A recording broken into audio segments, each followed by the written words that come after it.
So basically जो हम अब तक पढ़ते आए हैं कि हम आज के मॉडर्न इंसान होमो सेपियन से इवॉल्व हुए हैं, ये शायद अब एक क्वेश्चन मार्क हो जाएगा। दरअसल 1933 में चाइना और जापान के बीच जंग छिड़ गई थी। जापान चाइना पर नॉर्थ ईस्ट से अटैक्स कर रहा था और इसीलिए इन अटैक से बचने के लिए वहां के लोगों ने हार्बिन सिटी की सोंगहुआ रिवर या सिंपली ड्रैगन रिवर के ऊपर इमरजेंसी ट्रांसपोर्ट्स के लिए रेलवे ब्रिजेस का कंस्ट्रक्शन शुरू कर दिया। लेकिन एक दिन इस कंस्ट्रक्शन के दौरान वहां पर काम कर रहे एक मजदूर के हाथ एक ह्यूमन स्कल लग गया। स्कल मिलते ही वो खुश हो गया कि भाई कुछ तो डिस्कवर कर लिया, और बिना किसी दूसरे मजदूर से इसके बारे में कोई बात किए वो सीधा उसे लेके अपने घर दौड़ आया। घर पहुंचते ही उसने ट्रेडिशनल चाइनीज स्टाइल में उस स्कल को कपड़े में लपेटा और घर के पास ही के एक वीरान कुएं में करीबन 80 साल तक छुपा कर रख दिया। और फिर 80 सालों बाद एक दिन जब वो अपनी आखिरी सांसें गिन रहा था, तभी उसने ये पूरा किस्सा अपने पोते पोतियों को सुनाया और कहा कि उस स्कल को वहां से निकाल कर उन्हें अपने ही पास उसे सहज रखना हो। उन्होंने भी फिर उसे कोई कीमती एंटीक समझकर अपने पास रख लिया। लेकिन फिर अभी हाल ही में 2017 में इस स्कल की खबर चाइना के पेलियोंटोलॉजिस्ट कियांग जी तक पहुंची।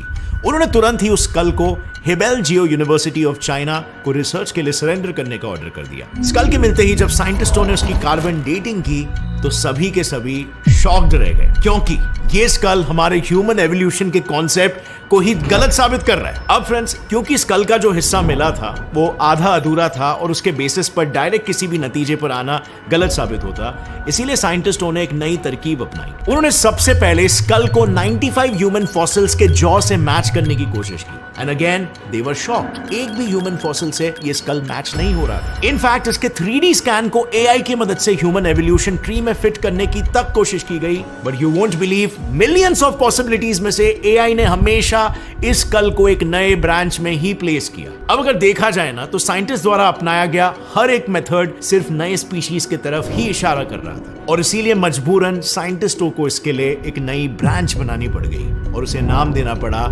होमो longi, which means dragon man. Obviously इसके पीछे का रीजन ये नहीं कि ड्रैगन जितना विशाल था, क्योंकि अगर आपको याद होगा तो ये स्कल ड्रैगन रिवर, सोंगहुआ रिवर से मिला था। अब भले ही साइंटिस्टों ने इसे एक नई स्पीशीज कंसिडर की हो, लेकिन अब तक वो उसकी सबसे पहली पहेली को ही सुलझा नहीं पाए, पार्टली बिकॉज उन्हें लगता है कि इसे सुलझाने से अफ्रीकन्स के खिलाफ रेसिज्म हो जाएगा। Yes, weirdly that's true.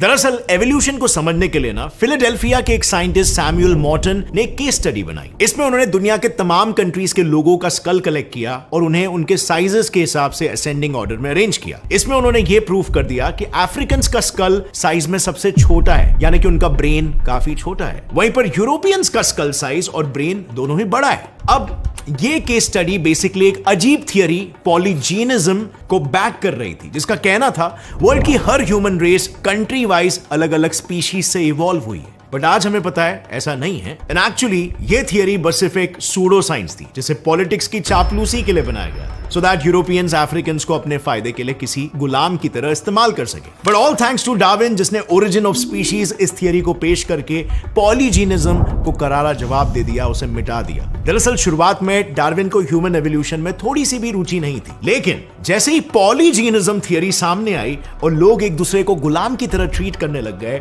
उन्होंने इस गुलामगिरी को बंद करने के लिए ह्यूमन एवोल्यूशन को स्टडी करने की ठान ली और इस पर करारा वर्क करके ह्यूमन एवोल्यूशन की थियरी दुनिया के सामने पेश की। डार्विन की एवोल्यूशन थियरी का यह कहना था कि दुनिया में मौजूद हर एक इंसान एक ही स्पीशीज से इवॉल्व हुआ है, यानी इन शॉर्ट डार्विन की थियरी मोनोजिज्म थियरी पर बेस्ड थी। अब डार्विन की थियरी किस हद तक सच थी और झूठ, उसे उस वक्त प्रूव कर पाना पॉलीजीनिज्म और मोनोजीनिज्म दोनों के सपोर्टर्स के लिए पॉसिबल नहीं था, because of less human fossils. और इसीलिए अपनी अपनी थियरीज को सच साबित करने के लिए आर्कियोलॉजिकल एक्सकेवेशंस यानी अलग अलग ह्यूमन फॉसिल्स ढूंढने की रेस शुरू हो गई। इस रेस में उन्हें कई सारे फॉसिल्स मिले, जिनकी मदद से उन्हें अरेंज करके उन्होंने एक ह्यूमन ओरिजिन ट्री बनाया, जिसके एंड में यह साबित हुआ कि डार्विन की एवोल्यूशन थियरी वाकई में सही थी और हम सब सिर्फ एक ही स्पीशीज होमो इरेक्टस से इवॉल्व हुए हैं। बट आज के तारीख में जैसे आपने जाना, द ड्रैगन मैन ने इसे चैलेंज कर दिया है, क्योंकि अभी जो फॉसिल्स मिले हैं वो किसी एक नहीं बल्कि दो डिफरेंट स्पीशीज को बिलोंग कर रहे हैं।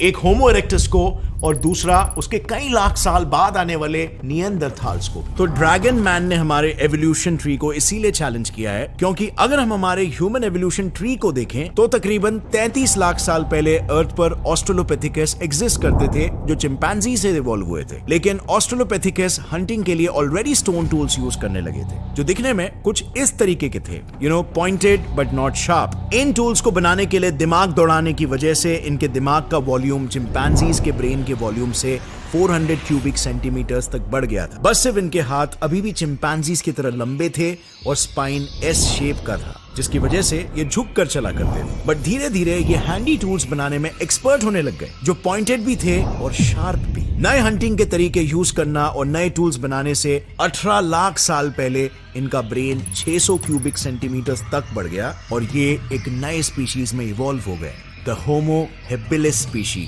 यानी द हैंडीमैन। पर हंटिंग और एमिंग के लिए स्पाइन का सीधा होना अभी भी एक बहुत ही बड़ी नेसेसिटी थी और इसीलिए ग्रेजुअली इन्होंने इस पोस्चर को अडेप्ट करना शुरू कर दिया और आज से तकरीबन 13 लाख साल पहले वो पूरी तरीके से सीधे चलने वाले पहले ह्यूमन स्पीशीज होमो इरेक्टस में इवॉल्व हो गए। होमो इरेक्टस स्पीशीज ने एनिमल से सर्वाइवल के लिए दो चीजें डिस्कवर की, कम्युनिकेशन और फायर।